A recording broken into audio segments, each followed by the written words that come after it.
first reaction? Relief, overjoyed, and the right verdict. He'll never get out and hurt anybody else again. That's what we wanted. Our whole family is so relieved. And so grateful for the support from everybody and the right verdict. Right verdict. You know, you've been here with 10 days of testimony, hard testimony. Was that hard to see? It was very hard, but I had to be here. He was my man. He was my man. And I said I would stand for him. He can't speak for himself, so I was here for this. Whatever it took. Justice? Justice. Definitely justice. Justice has been served. The verdict came back within 4 hours. We're stunned. We got back over here so fast. What won this case? What prevailed? Oh my gosh. 1 minute. What prevailed? Honesty. Honesty. Honesty from other people. Honesty with the testimony. It was honesty, other people's honesty. You know, and seeing through his lies. I had a lot of people ask me, you know, how does she sit in a courtroom just feet away from the person accused, now convicted of killing her husband? Pure hate. That's the reality. It was pure hate. Pure hate. And to make sure justice was served for my husband. To make sure I could look at him every day and say, you will get your justice. You will never be out.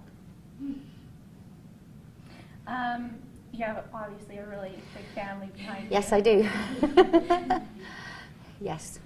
Huge support group, huge community support. Our officers have been amazing, and having my family here has been everything. That's what's got me through it. The support is what has got me through this last 16 months of hell.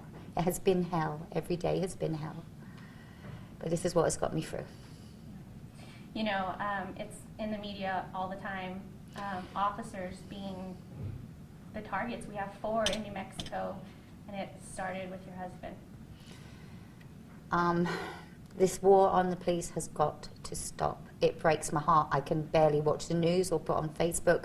It's every day, and the rioting. This has got to stop. All they want to do is go out there and help you. People are, all my husband wanted to do, he was out there helping. His first concern was Tabitha. He was out there helping people all day. That's all he wanted to do. To be murdered, you stop to help somebody, you know, to be murdered so heinously without a chance. He had no chance, no chance. You know, one thing that stuck out is during closing arguments, Mr. Lopez brought out pictures of your husband in uniform and said, every Memorial Day. Yes, I will never be able to celebrate that day again. That was the day that we'd celebrate, obviously, with the military. It was a huge thing in our lives. I was so proud of him, so proud of his military service, so proud of his police service. I'll always be proud of him for everything he did, always. He died. He was murdered doing a job that he loved. He was murdered. All he ever wanted to do was serve his country. He did 23 years in the Air Force, then carried on in the police force. All he wanted to do was help people. And for Andrew Romero to murder him in that way, it sickens me. I'm sickened every day by the cowardly way that the act was carried out. Do you forgive him? No. I will never forgive him. Never. I believe in God, but there's some people you can never forgive. Do you think that's a part of healing, is forgiveness? I do feel it's a part of healing, but seeing all those pictures of my husband laying there soaked in blood, I know it's a part of healing, but no, I will never forgive him. I can't forgive him for taking, he took all our future away. He took the whole family. He took my future away. He was my forever. He always put that in every card, my forever.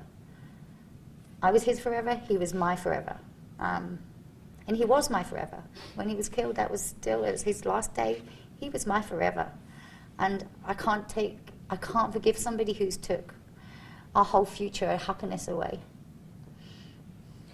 Last question.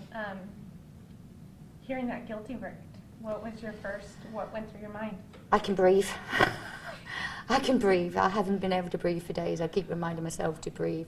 My first reaction is he will never ever hurt anybody again. It's been my worry, my fear that somehow he would get off and he would be out on the streets and be able to put somebody else's family through this horror that we have gone through. So huge relief, huge relief right now. And tonight we're going to go and celebrate. And we're going to say cheers in our British way.